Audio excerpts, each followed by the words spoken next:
again next semester, which should be around, I believe, May, sometime mid-May. And something I also want to clarify is that we're all kind of dead and tired from just cramming down these finals and assignments. So you can see. What do you mean? I'm alive. Obviously. Honestly, my excitement is equally matched with the sheer amount of exhaustion I've. Yeah. So we're all just like trying to knock out all of our assignments, trying to get everything finished, and not fail classes. Most importantly. So yeah. We got a couple of things around campus happening. Nothing too much to like declare. We do have a SIP fair that we're having where students go and pitch their SIP projects, and they'll be running next semester. And usually our summer semesters are pretty slow, so it's kind of like your usual summer-esque semester compared to other colleges. It's also where a lot of people do their graduating. In the summer where people graduate because they start in the fall. So you walk. Yeah, it's gonna be slow, but it's also gonna be exciting toward the end because we get to see all kinds of brand new stuff come out of seniors. Yep. Yeah, it's gonna be really cool. During fall fall semesters when we come in, we usually graduate during the December semester. So like this semester we're in right now, or like this season of semester, we graduate, which will be in like 2 years, but still a long ways to go. But we're gonna start off with our first topic today. Nick has a lot of knowledge on this. I also have been keeping up with the game since it was an not early access, but since they first started talking about the game. Really interesting MMORPG with a lot of realistic gameplay mechanics. It is called Chronicles of Illyria, and Nick is gonna tell you a little bit more about that. As soon as you mentioned Nick, you could hear the haughty laugh coming. Nick knows a lot. Yes, I do. It's an understatement, I promise. I have been obsessed with the concept of this game for 2 years now. It was first announced in a Kickstarter, I think in 2015. Yep. And as of this year, 2018, within the next 2 or 3 weeks, actually, like by the end of this term, they will be giving out the first alphas to their biggest backers. So I am lucky enough to know one of their 10K backers, like $10,000. Just one person has put $10,000 into this game. They're an investor at this point. And they know about everything. Anything that gets out of the development team is approved on the head lead developer, ends up in their hands, and is determined whether or not it'll stay in by them.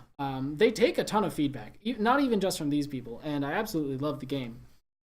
Base concept of it, and those that are interested, write this down. Chronicles of Illyria is that your character in this MMORPG lives and inevitably dies, and you age the whole way. It's a really concerning topic because even though it's exciting and new, one of the biggest concerns is it's an MMO. I'm going to be putting a year into this, and after that year, all of the effort is going to die with my character. What's going to happen then? But they do take care to allow some of your skill progression to continue over in the form of EXP bonuses, and most importantly, it's a player-driven community, which means when you get reborn, or when you first are born, you're born into a family of players. Excuse me. Oh no. What if you're born into a family of like degenerate players? Like PvP. Well, You also so- have the option to choose to be born with players. Correct. Hopefully. You can start your own family, which I believe is the equivalent to a clan in this game, is the families. Okay. And you can marry into a family if you end up like ending up liking it. And then once you marry in, you'll be reincarnated into the family later. Or you can just start your own family. And in doing so, players who use, I believe, a friend code is the system it's going on, will be able to be born to your family, and they will have your name, and they'll be related to you. This means that these family clans are restricted based on the races, but overall, it's really interesting, especially with how large the clans are going to be around the huge 10K developers, because they're going to be kings and queens. So if you know one, you can get into a royal family in this game. It's pretty interesting, pretty cool. I can already foresee the Naruto nerds being like, I'm gonna start the Uchiha clan. We're all gonna have That sharing would guns. be... I'm gonna start the To be honest with you, it's entirely possible, and that's the scary part. Exactly. Yeah. So, Oh, God. what I'm really excited about is recently, I think it was last week, they released a developer's journal on them completely revamping their crafting system. Yes. So that's really exciting to me because one of the big things about this is how the crafting works. And in essence, they wanted it to be skill-based. So the more skilled you are as a player, the better your crafting. And, originally, that was minigames. And a lot of games actually try and look at minigames for that kind of thing. But they, as these other games have found out, decided that, a minigame really just takes you out of the game. When a separate screen pops up and you've got to hit the glowing orbs or you've got to do the right pattern or the quick time events or whatever you want to call it for the minigame, it really breaks you out of the experience. So they didn't like that. And they adopted a philosophy of make it feel real, not be real. And that's actually something that a lot of people, when going into that realism, they don't take that philosophy. They just are real. And it makes it really boring to craft. But hopefully this isn't going to be boring. Can you expand on that? What do you mean? So, blacksmithing is what they expanded on in the journal. Okay. And in that blacksmithing, in all crafting, from beginning to end, there are 4 steps. The first of the steps is gathering, so mining in this case for blacksmithing, where you take a pickaxe and equip it just like any other weapon. You find a rock that you can break apart, and you hit it in certain areas, and depending on where you hit it with that pickaxe, and possibly the quality of the pickaxe, you'll get a better yield of certain resources. And with those resources, you get raw ores. So say we have a raw iron ore. So that's our first step. We gather the raw iron ore. And from the get-go, there's skill involved there because there's no UI that tells you where the good place on the rock is. Clearly, there's going to be things like textures and shape, and you'll know what people are talking about. But there isn't a UI that's glowing green for you to hit. There isn't a Fortnite. Instead, they rely on your knowledge being yours. So you have to know as a player. Now, the information is in the game. There are things like books or NPCs that will tell you the good ways to do stuff versus the bad ways. But there's also the information between players. And most importantly, there isn't just a UI holding your hand. So after this, we need to go into refining. We need to turn this into an ingot. We need to turn this into, from our raw metallic ore into an actual metal that we want. So, one method, and methods are learned. Once your character knows a method, you can use this method, and each one has its own benefits and drawbacks. One method would be to put it in the forge. If you had proper skills and a high enough skill and the proper equipment, you could melt it down into an ingot and separate it. Another way to do it is to take it and heat it up a little bit and just start slamming that rock of ore into more manageable pieces and then trying to mold it together. And this is like actual crafting. Actual crafting. Like actual and the way it works is when you declare you want to do something, you go into a menu and tell the game, like you interact with the forge, and you tell the game, this is what I'm trying to make. I'm using these materials. And then after that, the menu goes away, and you've got a specific way to interact with the world holding the thing you've got. You take a hammer to it, do all that kind of stuff. So after you've refined it into an ingot, which is very detailed and very real, they do reference a lot of real things that blacksmithing does, and hopefully they reference as much real as any of these crafts. You then move into making the part, which in this case would be the blade. And there are many ways to deal with a blade. They specifically talked about how you cool a blade. And this is also a part where knowledge and skill is involved because there are many ways to cool a blade. If you just drench it like normally, like you think to do first, it'll be all brittle. So while it'll be hard, when it gets hit by something, it'll shatter, break apart, crack, and stuff. And that's how blades work in real life. So what you really want to do is you want to have it kind of, the blade brittle, but the rest of it more flexible. So you can keep an edge, but it doesn't shatter impact. This is like really detailed crafting. Oh, Yeah. extremely. Yeah, so basically the thing is that what makes them different is they are more realistic and go through all of the steps. They are Can we more kind of realistic. do like an overview of this? To not go too much in, That is the overview. That's how complicated it is. so to not go too much into detail and explain 40 minutes of pure like crafting systems, Oh, yeah. we should probably go into different topics and try to converse in like different areas. No, One of these before we move off the crafting system, I just want to Yeah. say this like, I'm not much of a gamer, being a robotics student, but I love this aspect of it being super realistic because that's Yeah. what I like to do. Is I like But to, it's I not like to build actually things. real. That's not the actually one thing. real, but Because it's- doing it, if they'd have done it the actual real way, God, is it boring. Because Yeah. you just have to keep Yeah. putting it in the forge and then And then pulling it back hammering out it, and then putting it back in the forge and waiting. They don't make it that real, but they make it feel, and they allow you to apply the knowledge. Yeah. Yeah. Which is what I like because I like building things. Of course you do, The fact that- nerd. Yeah, see, yeah. see, every time I'll I say accept that, that. he You just can accepts also it build every houses. time. Like, there aren't going to be any NPC built or pre-rendered necessarily villages. Like, players make the entire it's- world. So, So- is it to start out as a blank? Not do, like, necessarily. The backers have like castles or There are some base things like pre-existences. The Yeah. races aren't coming out of the Stone Age. So there are cities that exist, but that doesn't mean you can't go and make a village.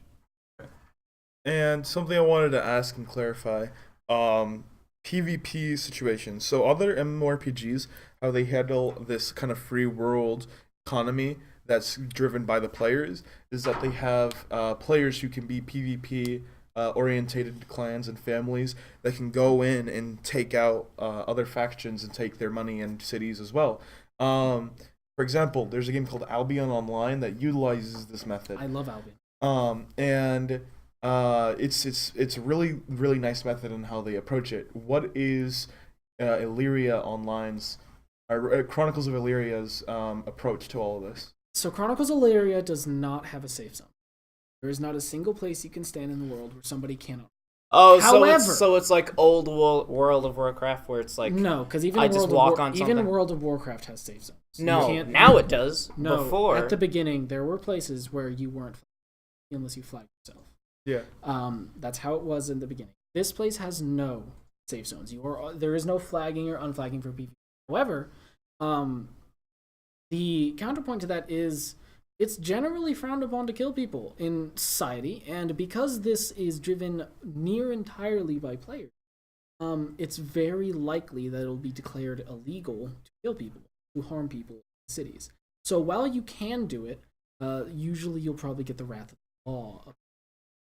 Which there are menus. Now this is a little bit of insider info.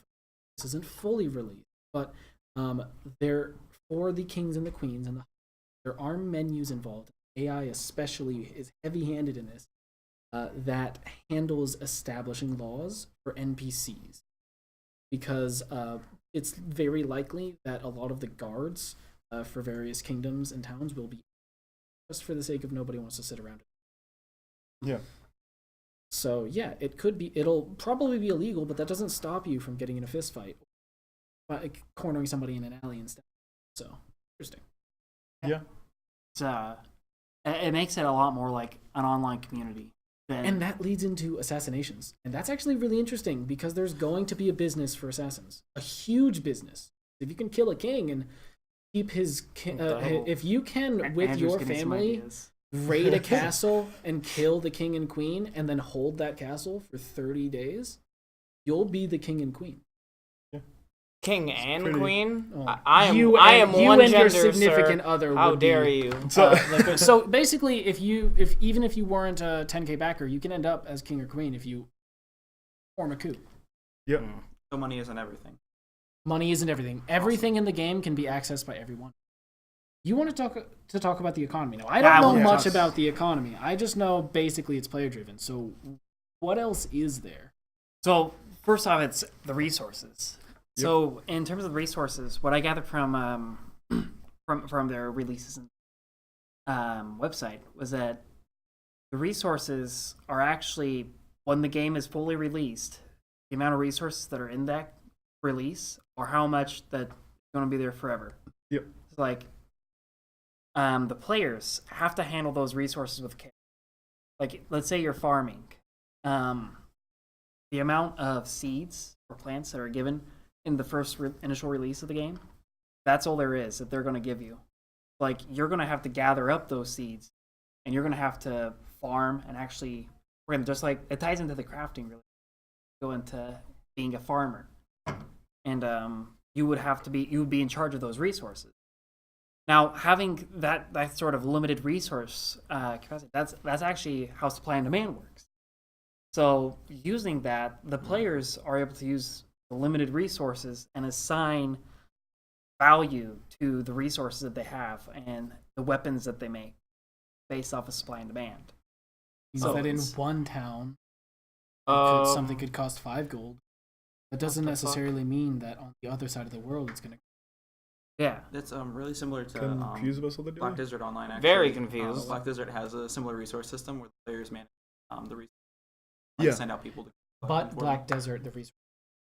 Yeah. Yeah, that's So the main that's difference. the biggest difference, is So- that the resources won't respawn after Wait, that so initial it's release. not like a law of the universe, like there's this much energy, no matter what you do, it's refunded and it's always gonna stay at this? Or is it like you have this much energy and as you use it, it depletes and What do you mean? That So depends he's on the resource basically- you're looking at. Yeah, So he's- with things like plants, I'm assuming what's going to happen is like you'll be able to replant plants so that way you can continue growing food.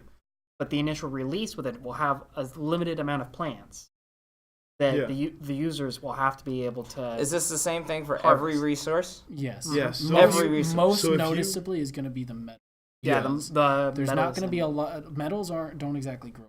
Yeah. So, But they can yeah. be repurposed and remelted down or Yeah, for other you can stuff. recycle things. So if let's say if all the players decide to burn down all the plants, the plants won't grow back because there's no kind of system They- for them yeah. to come They back. probably will establish something if that ends up happening. Like the AI will deforestation, and then they'll have That they'll makes have sense. small plants start growing. But it'll Yeah, that's probably what I was take- asking. It'll probably take a while before like actual trees start growing, and Yes. it'll probably just expand from wherever nature. But it is entirely possible that they might make it to where if you burn down an entire forest, it's not coming back. Yeah. Wait, so So you'd have to get trees from another part of the world.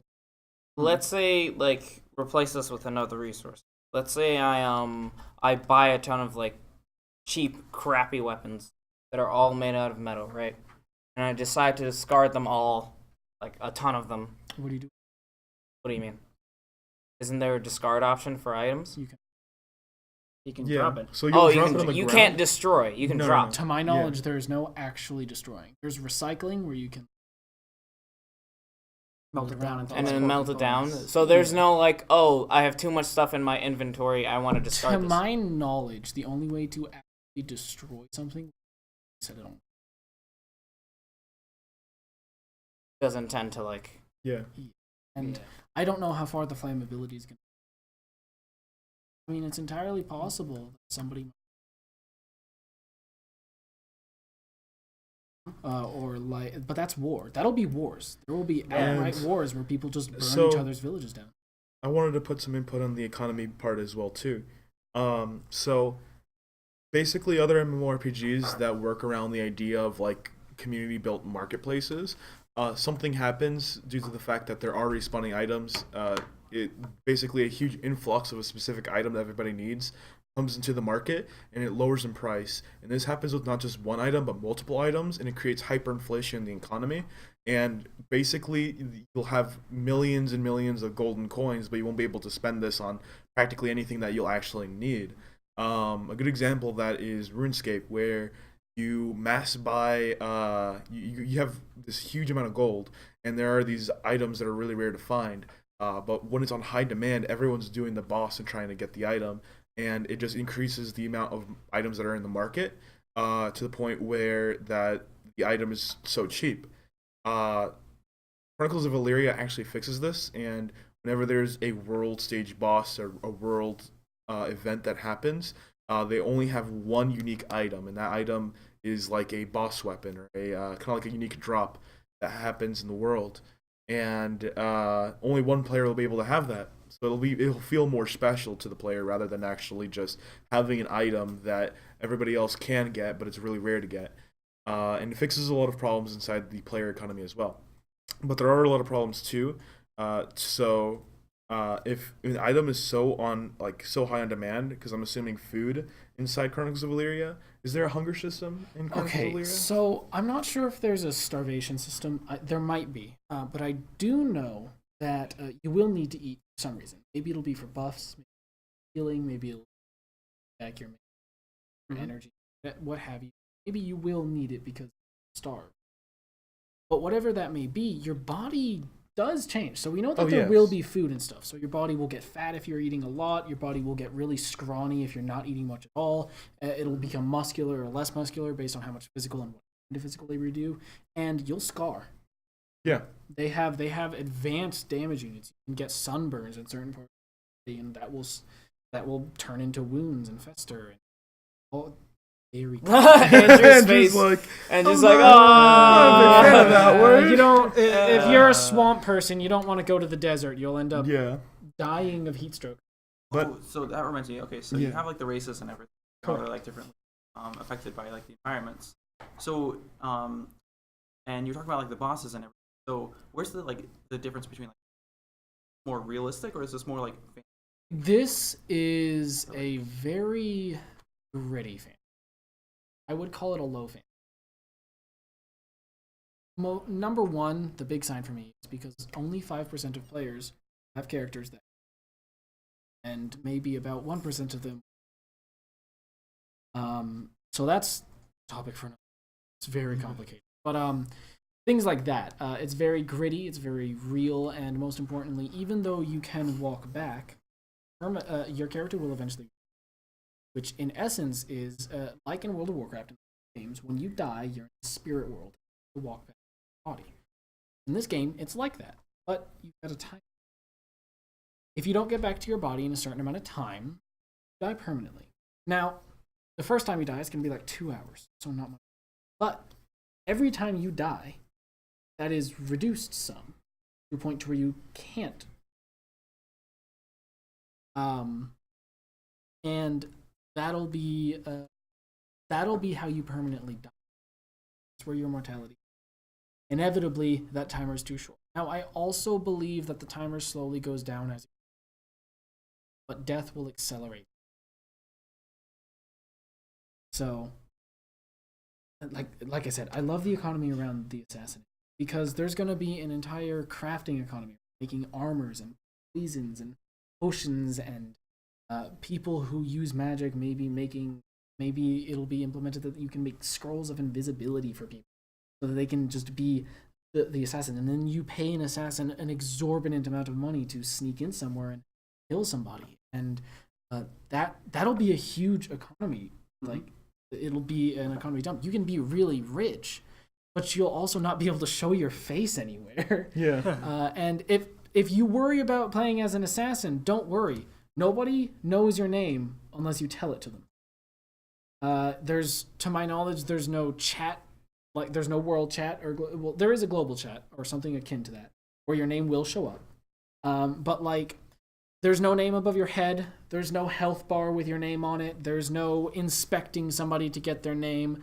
The only way you can find out if the character in front of you, what their name is if they tell it to you. Because even if they talk, it'll be in a speech bubble. There won't be any chat window that happens. So it's really interesting. So if you want to be an assassin and make a ton of money, and as long as you can make an excuse for where you got the money, you could just walk around and nobody knows because you wear a mask all the time. That kind of thing, or what have you. Yeah. Well, sheesh. Yeah, isn't that so cool? Pretty awesome. Well, sheesh. That's my response. Well, sheesh. Oh, this gives me one concern. So since it's so like realistic, and have to be there like and monitor all of these different characters, character is like, so are players gonna have to worry about like if they log out for a certain amount of time, is there something gonna happen? And if that's the case, are there gonna be people like, is there gonna be an addiction problem to playing this video game? Like, it's like literally a second world since it's so realistic. In addition to Andrew's concern as well, this game seems it's 100% player driven. So in terms of that, you need a player base. So if you start off with no player base, where will this game go? Well, like any MMO, into the garbage. No MMO can survive starting with this, but this one in particular will not only crash as a game, but it will crash for the people playing. Now, luckily, because of their build-up and because there's a lot of people in huge back knowledge. There are about 10,000 people just in the Discord for Chronicles of and that's not including people who are looking forward to it, waiting for it to give new news or whatever. That's just people that are in the Chronicles of Illyria Discord. Official. The devs are in it. Discord. How does one? Get a link. I can put a link in. Also, Discord itself. Yep. And this Discord has various updates for the public. They will just ping everybody in announcements, so just don't mute the server and you'll get pings. They will just give you updates. They'll tell you what's going on. And it's really cool, and there's a huge community. You can get into so many families that are already starting. Like the politics for this game started 2 years ago. The game is already started. It just hasn't been playable yet. The kings and the queens, alliances are being made, families are being built up. Like, so much of this game is going to be pre-established, not just by the game developers, but by the players. It's been 2 years in the making for players, and the politics are daunting. So basically, everybody's been LARPing for a while. No, they've just been chatting. The politics. Are they role-playing? No, Yeah. no, they haven't. They That's haven't? the thing. Not LARPing. That's the thing. This game has a very blurred line between in character and out of character. You can have some heavy role playing, but most of the game is going to be run by real life people. I'd rather not have their role characters. playing. That sounds more fun. There's going to be a ton of role playing, dude. Like, it's going to be all want it. over the place. But the politics itself, which families get along with which, who's in which family, a lot of that's going to be out of character, not in character. Well, I mean, if you ask people who want to run a guild in any other MMO, are you going to pick somebody based on their in-character persona, or are you going to are you going to let them in the guild and interact with them based on their out-of-character persona? If it's a guild for Both. me, in character. Yeah, both. Because role playing. So the thing is, these guilds that exist now have been recruiting for 2 years now. They're not recruiting in character. They're not recruiting. Are there assassin guilds that are starting up? I right am now? 100% certain there are. But also, They're it's keeping important. it on the low. It's important to remember that they're probably either keeping it on the low or they're not super big. Because one thing to know is if you've got your name plastered all over the place as I'm going to be an assassin guild or an assassin family or clan or what have you, well, nobody's going to let you anywhere near the capital. Nobody's gonna let you do fucking anything, honestly. But what if you're so edgy that when you say it, people are like, "Oh, he's just some 4-year-old. He's not gonna do anything." Like, that's what if you're different. like, And then you start an uprising. Well, that's different if one person I'll show says you. it versus a lot of people saying it. Because if one person says it, you're not even gonna remember who it is. yeah, it's like, But if there's a giant guild recruiting assassins, like you're not gonna let that family in any of your towns, right? Oh, so that could be an idea. So, are there going to be towns where only people in specific families? Anybody can walk into a town, but whether or not they will allow people in the town, I have no idea. That's entirely up to the people. It's entirely because you can build a town player driven. Building a house is something you can do, and it is not doable by one person. It's just not. You need multiple crafts, multiple people. You need carpenters and masons and all kinds of other stuff to put together and make this house. And as your population for your town expands, you will expand the town because you'll have more people to work on, more people that needs to live in places and all that kind of stuff. So there are buildings that exist before, like I said originally, but I would expect that a family or a clan can build themselves up in a capital or something like that, and then once they have the resources, put it all in wagons and go find a place to settle. I can already imagine that once this game starts, he's gonna be the first one to be on and be like, "I'm gonna start the assassin guild, the Uchiha clan," and then no one's gonna take him seriously. He's like, "Haha! Now they don't suspect me." That there's gonna be those whole weebs family. that approach me and it's Yeah. like, I want to do it. I want It's to like, do don't it. tell anybody this is real. And then it happens, and they're like, "Oh, he was serious." No, I might be getting into one of the families, one of the royal families. Now my concern there is the subscription model. To quickly interrupt this for a second, we do have, I believe, 10 minutes left. What? Oh, we talked 15 minutes through left? this. We have 15 Yes. minutes left. So Ooh. this will be a reoccurring topic that happens throughout the other following weeks. And it's something we'll do quick, brief updates on. We'll probably make it a bit smaller. This is just an introduction one where we just talk about where we talk about it Yeah, we for a while. barely touched on anything. Yeah, no, this was barely anything. So- we gave you a ton of But we are spark notes. But we are going to end this stream with one last topic. Now, this last topic we're going to be talking about is realistic animatronics. Oh no. And Uncanny Valley. Uncanny Valley. I love So- the Uncanny Valley. As an artist, it's my favorite. As many people may know that I think early 2015, a horror game came out by the name of what is it called? Five Nights at Freddy's with animatronics, and it kind of gave that creepy feel. Regardless of that game, the idea of animatronics got really popular, and a lot of people started. Animatronics have been popular for a lot longer than Five Nights at Freddy's. Yeah. Well, Chuck yeah. E. Cheese, man. Well, I'm talking Yeah, about. Chuck E. Cheese. Get rid of I'm him. talking about Disneyland. Get him Yeah, out of here. Disneyland. Get him All over out the of place. here. It's Animatronics are old. Animatronics. Chuck E. they're Cheese old. is Yeah. disgusting. Shut your mouth. It has the worst pizza you can buy. Why would I want that? It's cheap as hell. Oh my god. But back on topic, right? Animatronics in general have been like always have been creepy up until the point where people stopped kind of creating animatronics for the purpose of being creepy, but creating them to be as realistic as possible. But this still makes them creepy for one specific reason: Uncanny Valley.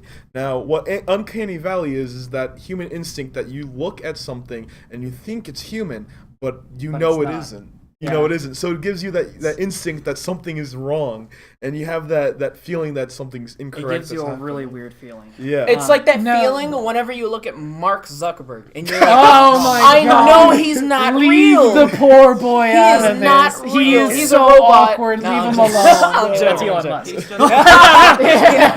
It's like, I know you're not human. From an artist's stance, for drawing people, the Uncanny Valley is horrible because it like it's called, it's a valley. So when you aren't really getting that close to it, it's not that bad. Like if you look at a cartoon, necessarily the people you can tell they're supposed to be people, but you also can tell that they're not supposed to be real people. So there's not an issue. It's when you get too real, but not real enough.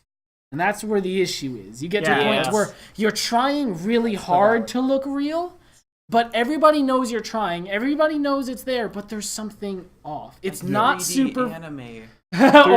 It's not super clear. It's usually somebody can't put their tongue. It's on the tip of their tongue. They can't put their finger on it. That's when it's Yep. messy. That's when it gets disturbing. And you're like, I know So, what you are, you demon. I can't prove it, but I know. So yeah, it's the same thing with robotics too. Is like it's that point where you have a robot that's hyper realistic, but it's like not realistic enough that you think it's human. And Usually with robotics, it's the movements, right? Not just the general looks. usually Yeah. it's the movements. Especially like if you look at the facial movements on a robot, that's where it gets you into Yeah. the Uncanny Valley. How the hell do you put that many scary. muscles Yeah. in a robot? And But there's this really neat company out there called Engineered Arts, yeah, and they're creating animatronics, and they've been doing it for a while. But they have this new program called Mesmer, and it's their Uncanny Valley robots. Oh no. I love And it's just like if you look at their website and you look through Mesmer, you could see like this kind of terrifying. He showed me what it looks like. Now, one thing to remember with the Uncanny Valley is it only actually happens with the face. Yeah. You will never get an Uncanny Valley with a body. If you just have a headless robot, but you can't see that it's headless, and What you if- have it moving around, you'll just think you could think it's a normal person, and there isn't too much of an issue with Uncanny I Valley. can object It's to the that. face. So, Uncanny Valley can also occur if there is a disfigured body that looks human and moves at a specific way. Like, have you ever seen those 3D models without the rigging to their arms, and they'd start walking and the arms move in general areas? So I That's wouldn't so still much call influenced. I that. wouldn't call that That's uncanny not valley. uncanny That's just valley. like creepiness. That's just But- creepy. creepiness? That's a So- different type of creepy. Uncanny Valley, rawest is it's uncanny. It's so realistic that it's just realistic. Yeah, Yes. it's realism. it When looks you real. get to bodies moving, like you're not in the uncanny valley when you see like the girl from a horror film like bend all the way backwards and run back or that's a different moving case, yeah. unnaturally. And like if you don't have a fully rigged body, like it's not gonna hit an uncanny valley creepiness where it's gonna just hit it like that's not how bodies work. Yeah. So like the biggest reason with Uncanny Valley, at least from an artist stance, maybe the body is an issue for Uncanny Valley, but I know that the valley for the body is very small. Wait, isn't that the same creepiness that they try to do in Attack on Titan with the Titans? Because Titans look like Yes. humans, but you know Yes they're not and- humans. Yes and no. I believe that the Attack on Titan fear is actually going towards a fear of Yeah. cannibalism. A bit of God. a bit of a spoiler. No, No, shut your mouth. We will kill you. Well, But yeah, so yeah. the reason why it's in the face is because humans, even though you may not be able to like describe somebody's face, we are built to recognize a face. Yeah, that's how I our can brains- differentiate the bottom half of his face from his face, even though it's not very different. You can differentiate the bottom half of my face from Kevin's fuck? face. And And the everyone's reason- just looking at each Yeah, other's yeah, yeah. lower faces. and you can't describe the difference. you look the same. but you can tell the difference. And that is where the uncanny valley is. Yeah. You are probably because that's how you figure out how to get out of the uncanny valley. You figure out how to describe the difference. And that just doesn't happen with Not as not big, nearly as no. much. No, like fingers and hands, I think can get there, but like Yeah. an arm, shoulder, a back, like Not there's really. not a lot of distinct features there that we. I think it's more like limbs and like hands. The small things. Yeah, the small The things. smaller the detail, the more likely it can be for Uncanny Valley. Because our body gets freaked out because we know something's wrong, but we don't know what. So, with Uncanny Valley, there's another major concern with it. So, like with people, how they got super excited for VR and everything. It's realistic. Let's put all of our money into VR. And then right now, it's still we're still working on it, and VR is becoming less popular, but then also still gaining Well, popularity that's- right now. But the thing is, so with Uncanny Valley, we're gonna get to a point where we get so realistic we can't tell the difference. Which we've reached that in some aspects, like Mesmer. When we reach that for artists, it's like you don't see 2D animation anymore. People are gonna see it's like, oh, everything looks realistic now. I want something that's more stylized. So then all those people who are working in realistic things, like people are gonna lose interest in realism and go back down to stylized art, and then it's gonna build up again. Mostly Yeah. the That's why it's a biggest valley. issue when realism gets popular because of the Uncanny Valley. A lot of people, when realism's popular, when a lot of people try and do it, there's going to be people who aren't good at it. So it'll be stuck in the Uncanny Valley. The goal with the Uncanny Valley is to get to the other side. The most extreme, the final side of the other side at the very end is an actual photo. As a piece of art, a photograph of a human face is on the other side because it's an actual human face we recognize, not disturbed by. What if you're taking a picture of a animatronic that looks like human? Depending on how well the animatronic is built, it'll be somewhere in the uncanny Yeah, valley. so that's the other issue with it. So I see where you're coming from, Andrew, where you were describing it as the valley, people like the realism, but then they don't want it anymore. And that's a different kind of valley, though. The uncanny valley is where you have this area where you feel comfortable with how it looks. Continue. Go ahead. It's like what Nick was describing as you have It's the a graph. cartoon and the It's a graph. stylized. Yeah. It's actually a graph. So- The Y is disturbing at the bottom, not disturbing at the and the X is realism. Right. So we've got from the far left, we've got like a Mickey Mouse. Really appealing, not real at all, but people like it, so it's way up there. And what happens is as you get more and more realistic, adding more details, going from realism, it's usually in a straight line with dips and curves. And then there's a gigantic dip as you get very close, but not quite. And then there's a gigantic cliff until you get really. That's the uncanny valley. Wait a minute. You know what this reminds? You know what I'm waiting for?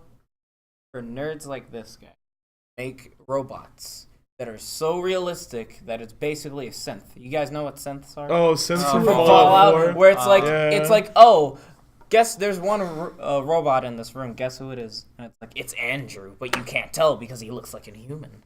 No, he's a But lizard. don't synths He's a- have don't synths have yellow colored eyes? No, that's certain kinds of That's synths. the Certain- old version. Yeah, Oh. the old Before they ones. became realistic. The real, like Fallout 4, the Yeah. real ones are like, oh, I'm gonna look at you and I'm gonna think you're a human. Arguably, that's where the Fallout 4 and just general fear of things like synths and the equivalent changelings uncanny valley.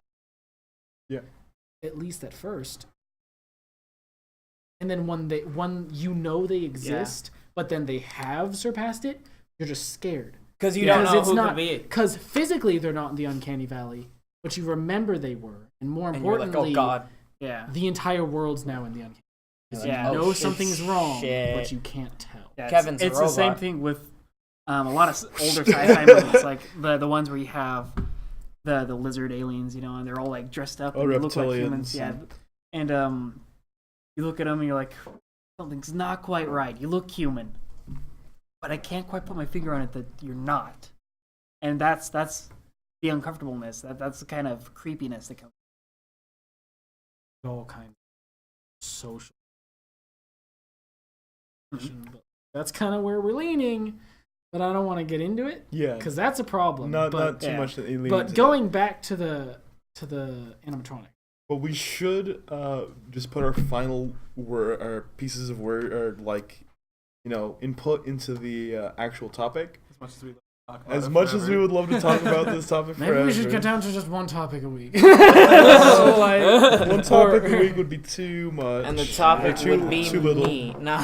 the topic would All always talking be. about We just me. Dooley would sit in the center right here, just hold But, the mic for us, and we just talk about how Dooley's being Last, obnoxious. Wow. last, Wow. last sentence of input, and then we're just gonna wrap up and finish off the stream.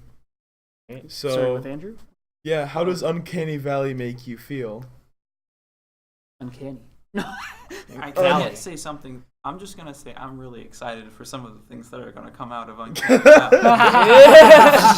So, in one sentence or two, what do you feel about Uncanny Valley? Going to another topic. No, go ahead. Clearly back to Illyria. No. As an artist, I like to try and draw real. To me, the Uncanny Valley daunting. And a lot of people.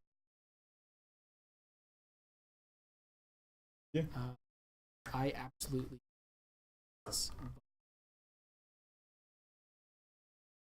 Yeah. Personally, Uncanny Valley for me doesn't really scare me in a sense. But in horror games, I'm really excited to see it be utilized as a core feature of a game, because we do have the capabilities of doing that at a large budget. Brandon? Well, being a roboticist, I love the Ooh. concept of Uncanny Valley. I know that there's a lot of roboticists out there who are working really hard to get past that. But my thoughts are also that I'm slightly scared of going towards more of a realistic robot, because we don't necessarily need it. And I feel like maybe we should focus more on making robots work rather than making them look more human. Yeah. Yeah, Pretty exactly. much. Well, I've experienced that feeling a little too much, so I'm becoming a little desensitized. You know the Uncanny Valley game on PS4 in our room? Yeah. Guess what that utilizes? Surprise, surprise. Oh, the that title of the game. game. Oh, I wonder what they do the Jump whole scares? game. No, wait. Gore. Oh my god. So You it's know, that. sounds correct. And then also, looking up news on tech and seeing robots that look a little too real, Brandon. I'm sorry. And seeing Well, things. unfortunately, there is one use for very real robots, and nobody wants to say it, but But, they're already yeah. funding it. Ooh, I- it's I- our. Ooh, God. Let's Yeah, not get into there that are a topic. lot of people Thank that you fund for it. watching this video, everybody. We had a nice topic here. We talked about Chronicles of Illyria, Uncanny Valley, and next week we're going to talk a little bit more about Chronicles of Illyria. Not next week, actually. After the semester ends next term, semester. our first Yeah. stream. Our guy Yes, you are working for me. behind the camera, Mike, is going to be leaving You know, I got us. some ideas. Feels bad, man. Wow. Wait, shouldn't we get him on Good. the camera once? Mike doesn't like being on camera, so Oh. Just gotta Show say hi. up. Just gotta Show- say, at least say What's your hi. mic? Wait, Hi, wait. Mike. How surprised would you guys be if he was a robot? Because I'm just gonna warn you right now. he's pretty much a Yeah, robot. He's yeah, a robot. no. But Yeah. Just let them hear your voice. I've been doing too much we experimentation. don't push him. There we go. So that does cover our very, very last stream for this semester, at least. Next semester we'll start again. We might add a couple new things. You guys are gonna see a lot of changes. Hopefully you guys see a couple of new things we are trying to implement. Like the wheel of topics. We need to get the wheel of topics in here. That'll be pretty awesome. Might even be just That'll be like a pretty Friday awesome. thing, 30-minute talk on Illyria. Yeah. But be excited. And then we'll start expanding the club. But yeah, see you guys next semester. Goodbye, people. Bye. I shall be expecting you. Do come back. How long do I have to keep this?